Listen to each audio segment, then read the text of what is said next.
आज हम लोग डीएनए रेप्लिकेशन पढ़ेंगे जो मॉलिक्यूलर बेसिस ऑफ इनहेरिटेंस का पार्ट है और ये बायोलॉजी के क्लास 12 का भाग है।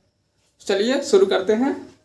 डीएनए रेप्लिकेशन तो ये यूकैरियोटिक सेल में इंटरफेज में किस में होता है?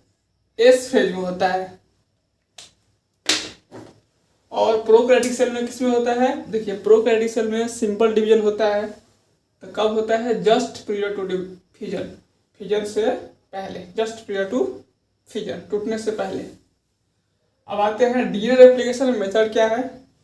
Semi conservative. तो सेमी कंजर्वेटिव समझने के लिए जैसे हमने यहाँ पे डीएनए का डबल स्ट्रैंड लिया है तो पहला स्टेप क्या है? अनवाइंडिंग।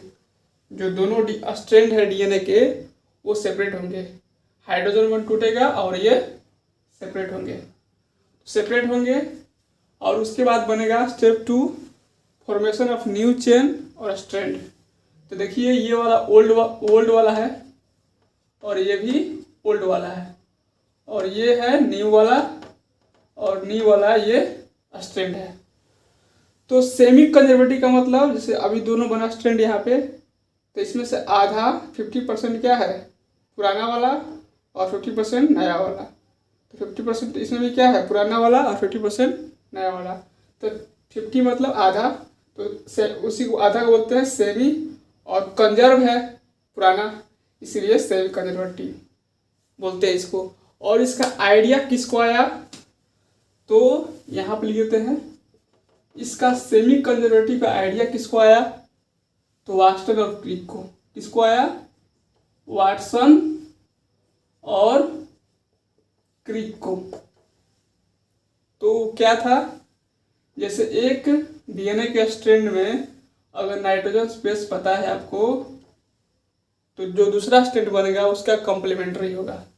जैसे ATGC दूसरा स्ट्रैंड क्या होगा? कॉम्प्लीमेंट्री होगा। तो कॉम्प्लीमेंट्री क्या हो जाएगा? A का T और T का A, G का C और इसका G। तो अगर आपको डीएनए का एक स्ट्रैंड पता है तो दूसरा स्ट्रैंड क्या होगा? कॉम्प्लीमेंट्री होगा।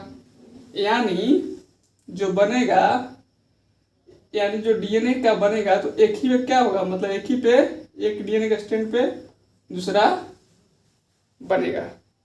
तो इसको साइंस देखिए, साइंस जो है वो एक्सपेरिमेंट मांगता है, प्रूफ मांगता है, लेकिन ये सिर्फ आइडिया दिए, इसीलिए जो प्रूफ किए तो एक्सपेरिमेंटली प्रूफ किया मेसेल्सन एंड स्टाल ने। ये किस पर वर्क कर रहे थे? ई कोलाई बैक्टीरिया पे। क्वेश्चन आएगा कि सेमी कंजर्वेटिव को सबसे पहले किसने एक्सपेरिमेंटली प्रूव किया? तो मेसेल्सन और स्टाल ने। और किस पर काम कर रहे थे? ई कोलाई बैक्टीरिया पे। और वो जो नाइट्रोजन लिए थे वो रेडियोएक्टिव था कि नॉर्मल था? तो रेडियोएक्टिव नहीं था, सिर्फ कैसा था? आइसोटोप था। एक था लाइटर नाइट्रोजन और हैवी आइसोटोप था। एक N14 था और दूसरा N15 था। और जो ग्रेडियंट लिए थे, जो सेंट्रीफ्यूगेशन कराए थे, तो किसका लिए थे? सीजियम क्लोराइड का डेंसिटी ग्रेडियंट सेंट्रीफ्यूगेशन। ऐसा क्यों किए? क्योंकि अगर नॉर्मल सेंट्रीफ्यूगेशन कराते तो नाइट्रोजन N14 और 15 में हम लोग उसको डेंसिटी ग्रेडियंट को हम लोग डिफरेंस नहीं कर पाते, दोनों सेम जगह पर रहता तो डिफरेंस अंतर नहीं कर पाते। इसीलिए हमने सीजियम क्लोराइड का डेंसिटी ग्रेडियंट सेंट्रीफ्यूगेशन वो कराए। अब आते हैं यही काम, क्योंकि देखिए ये ई कोलाई बैक्टीरिया है तो इसमें क्रोमोसोम नाम का कोई चीज़ नहीं होगा, तो यही काम यूकैरियोटिक सेल में टायलर ने किस पे किया? फेसिया फावाबिन प्लांट पे किया। उसका नाम क्या है? और फावाबिन्स। और ये रेडियोएक्टिव था, लेकिन जो प्रोकैरियोटिक में था वो रेडियोएक्टिव नहीं था। थाइमिडीन, ये क्या है? Radioactive thymidine. ये सब बातें आपको याद रखना चाहिए क्योंकि इसी से क्वेश्चन पूछ लेता है। अब हम लोग जैसे देखिए जैसे मान लीजिए एक हमने ये डीएनए स्ट्रैंड लिया, ये हो गया N14 और N14, तो ये कैसा हो गया, लाइट डीएनए। इसके बाद हम लोग इसका मेसल्सन रॉस्टाल का एक्सपेरिमेंट देखेंगे। ये हो गया लाइट डीएनए, और एक स्ट्रैंड और ले लिए, सॉरी यहाँ पे डीएनए का स्ट्रक्चर थोड़ा अच्छा से नहीं बन रहा है, देखते हैं फिर से। ये हो गया डीएनए, तो ये हो गया N15 N15, ये कैसा हो गया, हाइब्रिड डीएनए हो गया। ओके, और एक दूसरा लिए, क्योंकि जब वहाँ बोलेंगे हम कि हाइब्रिड डीएनए, लाइट डीएनए, तो ये आपको पता होना चाहिए। तो यहाँ पे ले लिए N14 और N14, तो ये क्या हो गया, हाइब्रिड डीएनए। तो चलिए अब हम लोग इसका एक्सपेरिमेंट देखते हैं। इस बात आपकी क्लियर हो गई, तो चलिए आगे बढ़ते हैं, एक्सपेरिमेंट देखते हैं।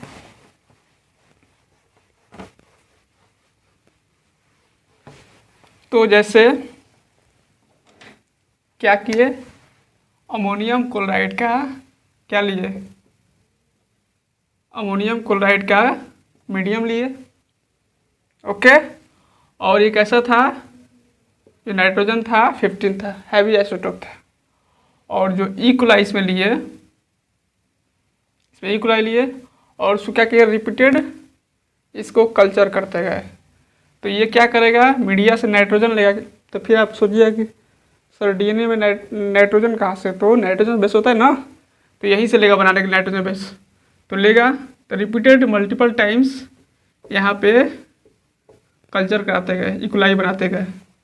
तो यहाँ पे जो बना डीएनए स्ट्रैंड, वो कैसा बना, N15 और N15, बहुत रिपीटेड टाइम कराने के बाद ये ऐसा हो गया। फिर क्या किए, इसी को हम दूसरे कल्चर मीडिया जो ये यहाँ पे बना था, इसी को कहाँ पे लिए, इसमें ले लिए इकोलाई को, तो यहाँ पे ले लिए। और इस बार क्या लिए, नाइट्रोजन नॉर्मल लिए 14 लिए, और फिर इसको क्या किए, कल्चर किए यहाँ पे सेकेंड जनरेशन तक। तो यहाँ पे कैसा बना, एक स्ट्रेट ये है, मान लीजिए किसका है, N15 का, ये हो गया। और यहाँ पे एक क्या बन गया, N14 का, क्योंकि यहाँ से नाइट्रोजन लेगा ना, क्योंकि मीडियम से लेगा नाइट्रोजन बनाने के लिए, डीएनए में नाइट्रोजन बेस बनाने के लिए। तो यहाँ से ऐसे क्या हो गया, N14, और ये क्या हो गया, N14, और ये क्या था, N। तो यहाँ पे क्या बना, कल्चर करने के बाद हाइब्रिड डीएनए बना, N14, N15 और N14 तो क्या कैसा बना, हाइब्रिड डीएनए। तो इससे हम लोग कंक्लूजन क्या निकालेंगे, जैसे यहाँ पे देखिए एक स्ट्रैंड लिया N15 और N15 का डीएनए का स्ट्रैंड लिया डबल स्ट्रैंडेड।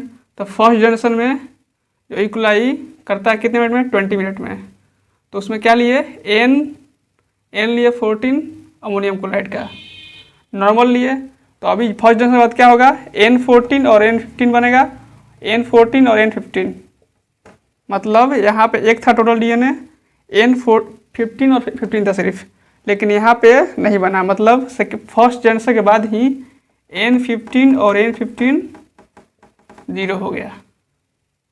ओके, और सेकेंड जनरेशन में फिर लिए अमोनियम क्लोराइड में जो N लिए 14 लिए, तो यहाँ पे दो डीएनए बना N14 का, और दो हाइब्रिड बना।